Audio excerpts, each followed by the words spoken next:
qui est très pénible et très dangereux, surtout si tu veux épargner. C'est vrai, c'est de l'argent facile. Je dis ça, bon, c'est vrai que peut-être mon père va me tirer les oreilles, ça c'est certain aussi, parce que bon. Bonjour tout le monde, bienvenue dans cette nouvelle vidéo. Aujourd'hui, on va parler des 7 erreurs qui détruisent l'épargne des étudiants. Donc, si tu es le genre d'étudiant ou bien le genre de personne qui a peur à chaque fois de regarder c'est quoi le solde dans son compte bancaire, bienvenue dans cette vidéo. En fait, tous les points de cette vidéo seront vraiment faits pour toi parce que ici, je vais parler de certains points qui seront personnels. Donc, c'est un point que j'ai vécu moi-même et je ne suis pas sûr d'en être sorti. C'est pour ça que je parle de ça également. Donc, si vous avez des astuces, vous savez d'autres petits moyens pour sortir de ce cercle vicieux-là, merci de me le dire en commentaire. Et si vous faites partie de ces personnes également, comme moi, qui avaient un petit problème de gestion d'argent et tout, d'épargne, laissez-moi en commentaire vos avis pour que je puisse également peut-être utiliser ces avis-là pour faire une autre vidéo dans les prochains jours. Donc, merci d'être sur cette vidéo. Merci pour les 170 abonnés qu'on a déjà aujourd'hui. Ça fait un grand plaisir. Quand je vois vos commentaires, je sens que ce que je fais dans mes vidéos, ça aide pas mal de personnes. Merci pour les commentaires vraiment très gentils pour encourager mon travail, encourager mes vidéos. C'est pas facile, mais merci quand même pour tout ce que vous faites. Aujourd'hui, on va parler, comme je l'ai dit, des 7 erreurs que beaucoup d'étudiants commettent et qui réduisent leur épargne. La toute première erreur dont on va parler aujourd'hui, c'est l'inflation du lifestyle. C'est quoi l'inflation du lifestyle? C'est, comme son nom l'indique, l'inflation. Donc, c'est augmenter un niveau de vie par rapport à ce qu'on reçoit exactement. Un peu comme l'argent.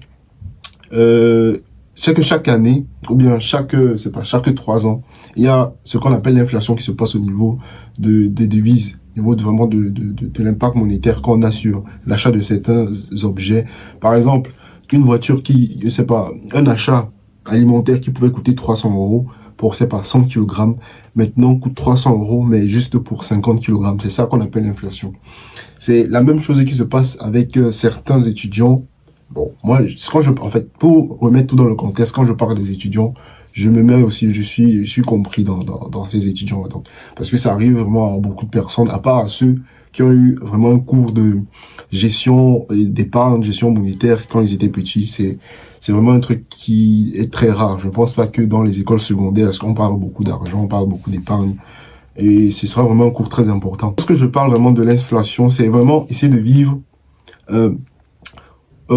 vraiment au-delà de ce que l'on peut avoir maintenant. Donc, c'est augmenter son niveau de vie, vraiment pas en corrélation avec ce qu'on a chaque mois. Par exemple, tu vis une vie instagrammable, tu fais des voyages instagrammables, tu achètes des objets instagrammables. Donc, tout cela, par exemple, tu peux acheter un nouveau téléphone, mais chaque année, par exemple, cette année, le 17 sort. Tu avais le 16 l'année dernière, tu achètes le 17. Puis, c'est pas le 18 qui va sortir ou c'est le 20. Chaque année, tu changes de téléphone. Parce que c'est vraiment facile de le faire. Le monde est fait de telle façon que dépenser est facile. Mais avoir de l'argent, c'est un peu plus compliqué. C'est vrai, il y a des méthodes beaucoup plus faciles pour avoir de l'argent, mais ces méthodes sont soit pas légales, soit pas très éthiques. Donc, c'est vraiment ça sur ce point. C'est vraiment l'inflation du niveau de vie qui part vraiment en décorrélation avec ce que l'on reçoit en tant qu'argent chaque mois. Et donc, tout ceci, c'est vraiment pour essayer d'éviter une sorte de spirale infinie. Par exemple, je prends l'exemple de Vinted ou d'Amazon, qui utilisent vraiment des biais psychologiques pour essayer de... je ne sais pas si c'est extorquer de l'argent, mais c'est toujours prendre plus. Et ça marche. Tu entres sur Amazon, supposons tu voulais acheter un kit Arduino. Puis, on te dit, ah non, le kit Arduino, il faut que ça vienne avec, c'est pas un pack. Oui, tu achètes le pack. Après, on te dit, ah non, il faut que pour avoir l'envoi gratuit, il faut avoir un truc plus de 25 €. Là, tu te retrouves encore à ajouter un peu plus de choses pour avoir un envoi gratuit et ça te fait défoncer plus. C'est vraiment utiliser, c'est un biais cognitif et c'est un biais psychologique pour vraiment faire dépenser. Et c'est ça qui est vraiment très dangereux. Il faut essayer de savoir ça. C'est difficile d'éviter, mais il faut essayer de les savoir. Sur Vinted également, c'est un truc qui se passe. Tu achètes un vêtement sur Vinted, puis tu trouves, ah non, je peux peut-être prendre cette couleur. Vraiment, c'est vraiment ça qui est très difficile, C'est un truc vraiment très difficile à déjà percevoir quand on est sur ces applications ou bien quand on mène ce style de vie. Et c'est aussi un truc très difficile à en sortir. Donc, il faut vraiment prendre conscience de ça et essayer de voir comment pallier à ce problème. Donc, au deuxième point de cette vidéo, on va vraiment parler d'un truc que beaucoup de personnes font mais oublient. Ou bien beaucoup de personnes ont mais oublient. Ce sont les abonnements fantômes. Tout ce qui est comme abonnement à la salle de sport, Netflix, qu'est-ce qu'on a encore? Le cloud.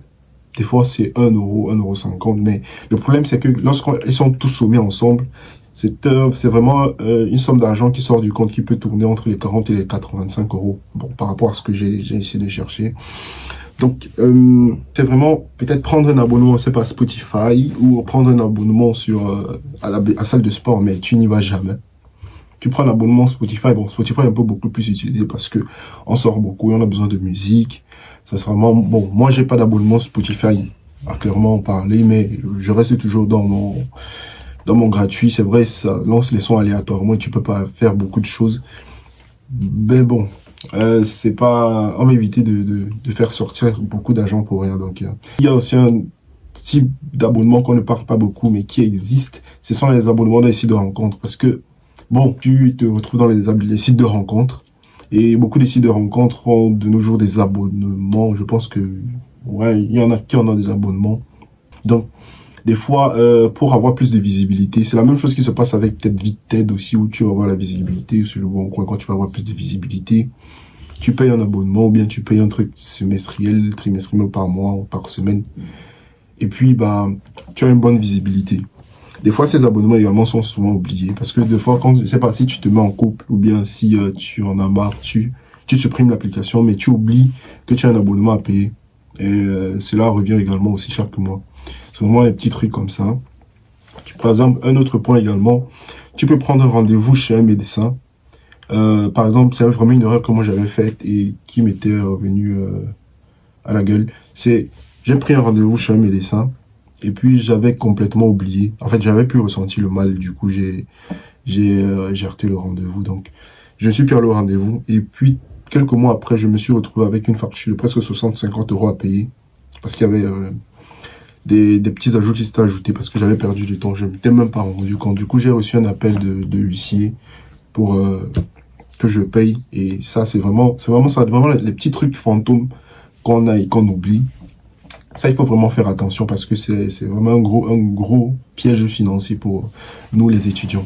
Également, aussi, le dernier point que je peux aussi parler, c'est vraiment le fait qu'il y ait aussi on va dire fantôme, c'est faire les paiements fractionnés. Par exemple, j'achète un téléphone aujourd'hui, c'est pas iPhone 17, et je choisis de faire des paiements fractionnés, c'est pas sur 3 ans, sur 2 ans et tout, 20 € tous les 2 ans. Le problème, c'est quoi?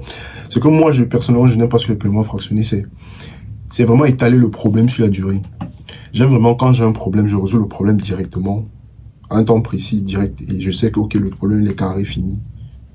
C'est fini. Et puis je commence à recalculer après. C'est pour ça qu'avoir une bonne épargne, c'est bien. Mais étaler le problème sur la durée, c'est vraiment c'est de multiplier. En fait, c'est garder la même pression monétaire sur la durée. Et c'est un truc qui peut vraiment être... Et quand tu oublies, par exemple, que ok, j'ai pris un abonnement ici pour... je sais pas, chez Proximus ou bien chez Orange, il faut que je paye, et j'ai pas payé ma connexion, les trucs comme ça, mon 4G, plus un téléphone aussi à payer par mois, ça revient vraiment à beaucoup trop de dépenses. C'est pour ça que je dis souvent, quand tu n'es pas capable d'acheter un truc 2 fois, en une fois, ne l'achète pas. Donc, c'est quoi? Si tu n'es pas capable d'acheter 2 iPhones d'un coup, qui coûtent peut-être 1300 €, n'achète pas un iPhone, tu vois. Si ton épargne n'est pas capable d'acheter 2 fois ce que tu veux acheter de cher, ne l'achète pas. Ou si tu n'es pas capable de payer un truc en une fois, tu préfères ne pas l'acheter. Donc, ça, c'est juste mon point de vue. Si vous avez d'autres points de vue par rapport à cela, dites-le moi en commentaire. Je suis ouvert vraiment à toute suggestion, tout avis. Et je réponds vraiment à tous les commentaires. Ça, c'est un truc que je pense qu'il faut que je continue de le faire. Merci pour vraiment les commentaires que vous avez déjà laissés. On passe au 3e point de cette vidéo. En tant qu'étudiant étranger également, que ce soit homme, femme, on est en plein à beaucoup d'émotions.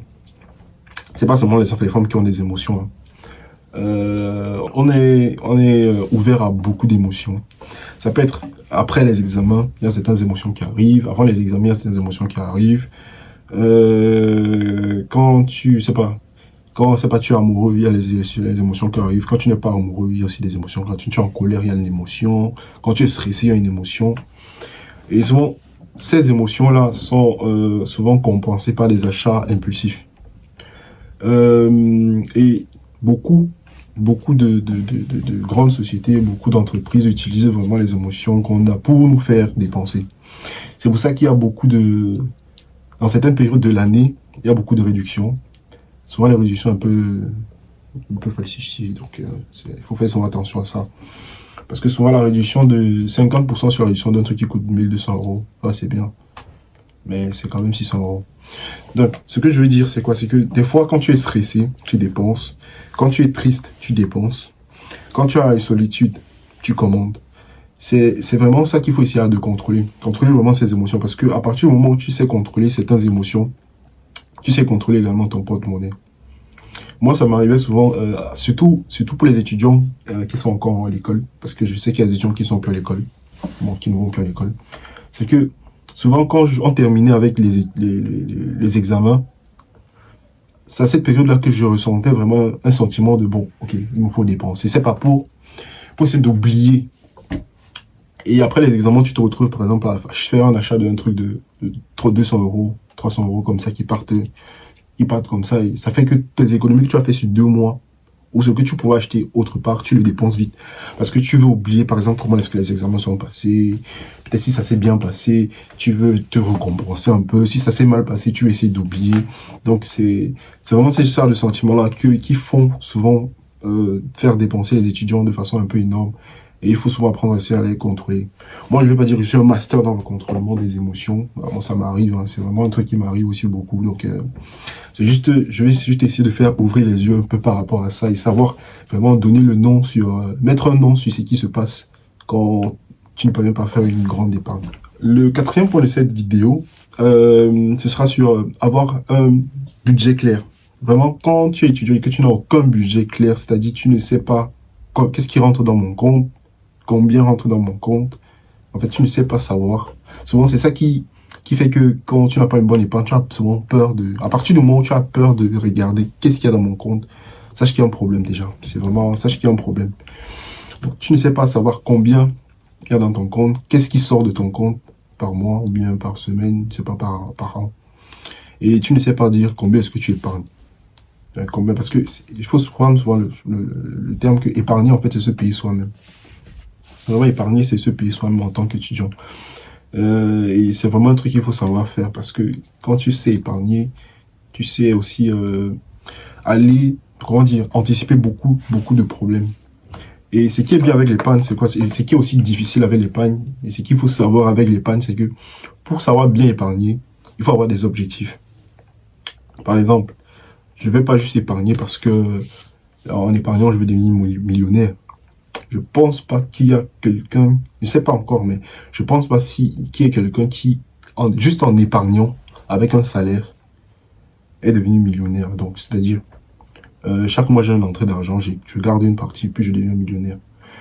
À moins que c'est possible, mais qu'il vive dans la rue ou qu'il n'ait pas de famille, qui n'ait pas de relation, qui n'ait pas de femme, qui n'ait pas qui n'ait pas d'enfant, en fait, qui dorme dans la rue, quoi. Donc, c'est-à-dire, 90% de son salaire part dans l'épargne. Et même pour cela, il te faut beaucoup d'années. C'est-à-dire quoi, tu n'investis pas, tu veux pas d'entreprise, tu épargnes juste. Et vraiment, dans cette mentalité-là, c'est difficile vraiment de te faire beaucoup d'argent, bien avoir, d'être millionnaire juste en disant que tu vas épargner. C'est pour ça que derrière l'épargne, il faut avoir des objectifs. Ça peut être quoi l'objectif? Par exemple, tu veux avoir une entreprise, tu veux te lancer dans les images, dans les photos, faire des vidéos, filmer dans les mariages, peut-être les petites cérémonies qui se passent. Peut-être ton but, c'est vraiment d'être un professionnel dans vraiment l'infographie, dans tout ce qui est comme célébration. Et tu t'achètes une caméra, tu veux t'acheter une caméra de qualité, de trépied, des bons lumineux, des bons luminaires et tout ça pour vraiment faire grandir ta petite société en tant qu'étudiante. Et c'est vraiment un truc que j'apprécie beaucoup. Donc, quand tu veux faire ça, il te faut quand même de l'argent de côté parce que tu auras toujours ton loyer à payer, tu auras tes charges et tout. Du coup, c'est dans ce coin-là que l'épargne arrive. Donc, quand tu as déjà une bonne épargne, tu peux vraiment te libérer dans ces points-là. C'est ça vraiment l'objectif d'avoir une épargne.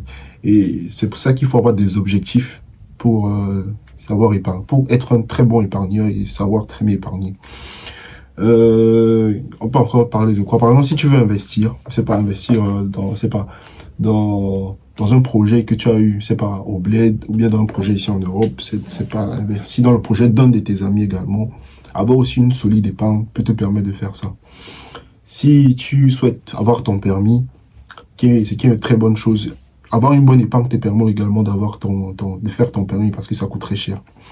Si tu veux changer de code étudiant, avoir une très bonne épargne te permet de changer une code étudiant. Donc, c'est vraiment ça qu'il faut essayer de mettre en place. Donc, vraiment définir qu'est-ce qui entre, qu'est-ce qui sort, combien est-ce que je me paye. À partir, quand tu sais très bien faire ces trois-là, on va dire que t'es déjà bien parti. Et vraiment, essayer de vraiment définir un budget clair. C'est ça qui est souvent un gros problème pour les étudiants. C'est vraiment définir un budget clair, un objectif clair. Pourquoi est-ce que tu fais une épargne? C'est pour investir, c'est pourquoi. C'est vraiment ça qui est vraiment une grosse lacune pour certains étudiants. On va continuer avec le 5e point de cette vidéo. Et le 5e point de cette vidéo, c'est vraiment le fait de faire des investissements risqués. Par investissement risqué, ici, je vais parler essentiellement des paris sportifs. Beaucoup d'étudiants, bon, je ne sais pas s'il y a les étudiantes aussi qui font des paris sportifs. Donc, vraiment, je parle à tout le monde. Le pari sportif, vraiment, c'est un truc qui est très, très, très pénible et très, très dangereux, surtout si tu veux épargner. C'est vrai, c'est de l'argent facile. Je dis ça, bon, c'est vrai que peut-être mon père va me tirer les oreilles, ça c'est certain aussi, parce que bon, j'ai essayé le pari sportif, donc je vais être clair, hein, je suis pas là pour... comme j'ai dit, nous sommes les étudiants, donc moi aussi je suis étudiant, donc je parle avec la plupart des personnes qui regardent mon contenu sont les étudiants, sont ceux qui soit prévoient d'être étudiants, de venir en Europe, ou ceux qui sont déjà en Europe. Merci vraiment pour déjà la force, les likes, les abonnements. Je serai toujours reconnaissant pour ça. Donc, j'ai essayé les paris sportifs. On va dire j'ai gagné de l'argent aussi quand même facilement. Mais pourquoi est-ce que je dis alors que c'est pas une très bonne chose? Parce que la même façon à laquelle tu gagnes de l'argent facilement sur les paris sportifs, c'est la même façon à laquelle tu perds aussi beaucoup, très facilement. Et à partir du moment où tu ne sais plus savoir combien est-ce que tu perds et combien est-ce que tu gagnes, là, tu es en train de tomber dans un puits très profond. Très, très, très profond, en fait. Et c'est ça qu'il faut comprendre très vite. Je pense que j'ai compris ça quand j'ai regardé une vidéo sur YouTube. Et c'est ça qui m'a fait arrêter ça depuis, ça fait quand même 3 mois, 2 mois que j'ai arrêté. Parce que je sentais que j'arrivais à un point où je regardais un match de football, mais je me disais que, oh, si j'avais mis 20 € sur cette équipe, bon, moi je suis pas quelqu'un qui parie beaucoup, hein, donc moi j'ai jamais fait un pari qui dépasse 50 €, 40 €, c'est impossible. Donc moi je suis là-bas un Bamileke, on sait que les Bamileke sont dus avec l'argent, donc même pour ça je ne blague pas. Du coup je me disais que si j'avais mis, donc à partir du moment où j'ai compris que ce sentiment-là commençait à venir, j'ai dit il y a un truc là qui commence à se passer. Et c'est là que j'ai commencé à dire que bon, il faut là que je me bloque sur tout ça. Bah, ça a commencé à devenir dangereux. Donc, il faut vraiment prendre ça en compte. C'est que le pari sportif, ça peut être un gros, tout ce qui est comme pari, ça pas seulement pari sportif, ça peut être loterie, quoi encore, il y a le loterie, en fait, tout ce qui est un peu jeu au hasard et tout. Donc, il faut vraiment faire très très attention à ça parce que ça peut te ruiner très facilement. Surtout le fait que tu ne saches pas combien est-ce que tu dépenses, bien, combien est-ce que tu mets en pari et combien est-ce que tu as gagné. À partir du moment où tu ne sais pas faire la différence et avoir une marge entre les deux, donc savoir exactement quelle marge tu fais entre les deux, là, il faut savoir que tu es cook. Donc, c'est en train d'aller en vrille. Il faut chercher trouver tous les moyens possibles pour essayer de sortir de couper les applications et tout et tout.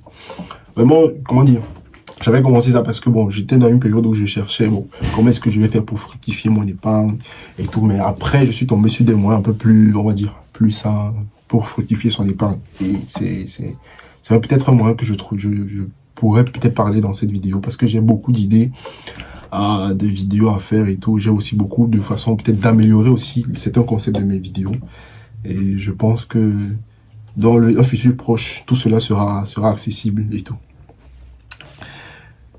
Et concernant également les paris sportifs et tout ce qui est comme jeu de hasard, loterie, c'est pas blackjack et tout, salle de jeu, il faut comprendre que, un peu comme une banque, toute cette société-là existe et tous ceux qui investissent dans ces sociétés-là, ils le font parce qu'ils ne sont pas là pour perdre.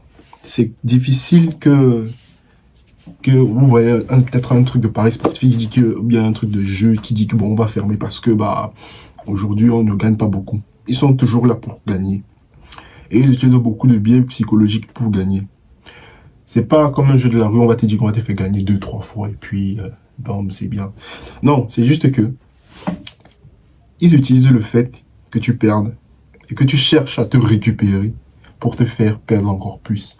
Parce que c'est ça qui fait vraiment que les gens perdent beaucoup de l'argent. C'est que tu essaies de... Supposons tu perds, c'est pas 10 euros, 15 euros. Et tu veux essayer de récupérer les 15 euros. Mais pour récupérer les 15 euros, il faut faire un truc sûr. Et faire un truc sûr, c'est parier sur un truc bas. Et du coup, quand tu paries sur un truc bas, tu es obligé de mettre beaucoup. Et quand tu perds ça encore, ça fait 15 euros plus peut-être 20 euros que tu as perdu, 35 euros. Et ça redevient, c'est vraiment un truc qui ne fait que monter de façon exponentielle. Donc il faut vraiment avoir ça en tête, savoir vraiment le danger de ça et savoir rapidement quand est-ce qu'il faut partir, quand est-ce qu'il faut sortir. Le point suivant de cette vidéo, ce sera vraiment sur un aspect un peu plus on va pas dire plus technique, mais plus, bon, qui est un peu difficile à mener parce que il y aura beaucoup de personnes qui vont dire « Oh non, je suis pas d'accord », bon, surtout les filles, hein, parce qu'il y aura beaucoup de « Non, je suis pas d'accord parce que si tu m'aimes, tu dois dépenser pour moi ». Bon, des fois c'est aussi vrai, des fois c'est pas vrai. Donc ça dépend des situations de tout un chacun. Mais ce sont vraiment les relations amoureuses instables. Quand je parle de relations instables, c'est quoi? C'est, je suis en relation, j'ai une rupture, je dépense. Donc, je suis en relation, je recommence. Hein. Je suis en relation, j'ai une rupture, je dépense, je me mets dans une nouvelle relation et je dépense encore. Et c'est vraiment ça qu'il faut prendre en compte. C'est vraiment essayer d'éviter les trucs instables, surtout quand tu veux te mettre en relation, éviter les trucs instables. Vraiment chercher à avoir beaucoup plus sur le long terme que sur le court terme. Parce que tout ce qui est à court terme, c'est comme un habit, comme, je sais pas, un téléphone ou un objet électronique que tu achètes. Tout ce qui est à court terme te fait dépenser plus. C'est un peu comme les écouteurs. Je sais pas, tu achètes un écouteur sur Alibaba à 15 euros. Et puis, chaque mois, tu achètes le même écouteur parce qu'il a la même panne. Et quand tu sommes ce que tu dépenses par mois sûrement sur les écouteurs que tu achètes sur Alibaba, ça peut te revenir, c'est pas 100 euros ou à 200 euros, c'est pas 300 euros peut-être comme ça d'écouteurs. Or, si tu avais investi sur un écouteur de 300 euros depuis le départ, il pourrait durer peut-être sur 5 ans, sur 2 ans. Je ne sais pas si vous voyez un peu là où je veux en venir, mais c'est vraiment ça. Je ne vais pas essayer d'aller trop dans les détails parce que c'est vraiment un point assez sensible et tout. Donc, si tu as essayé de comprendre le message que je voulais essayer de passer, tant mieux. Si tu n'as pas compris, tu laisses quand même un like et puis tu rentres essayer de comprendre ce que tu n'as pas compris. Donc, c'est vraiment les points sur lesquels je voulais parler dans cette vidéo. J'espère que je suis arrivé jusqu'aux 7 points. Je pense que c'est vraiment les 7 points que j'avais en tête. Dites-moi en commentaire si vous avez d'autres points essentiels que j'ai peut-être oubliés, ça arrive.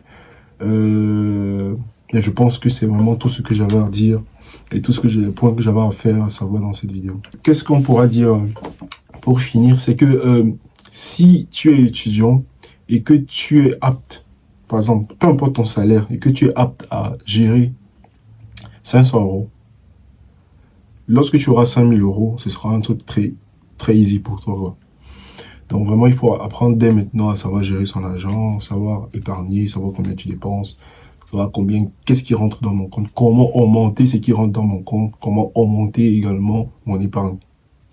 Quels sont les moyens de fructifier son argent, Quels sont les moyens d'éviter de dépenser beaucoup?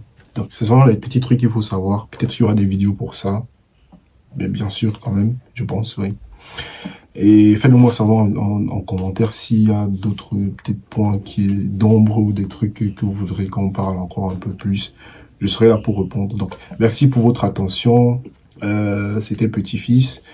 Et la vidéo se portait sur les 7 points à éviter pour avoir une très bonne épargne. Merci pour vos likes si vous avez vraiment aimé. Et n'hésitez pas de vous abonner et de partager la vidéo si ça peut faire plaisir à quelqu'un.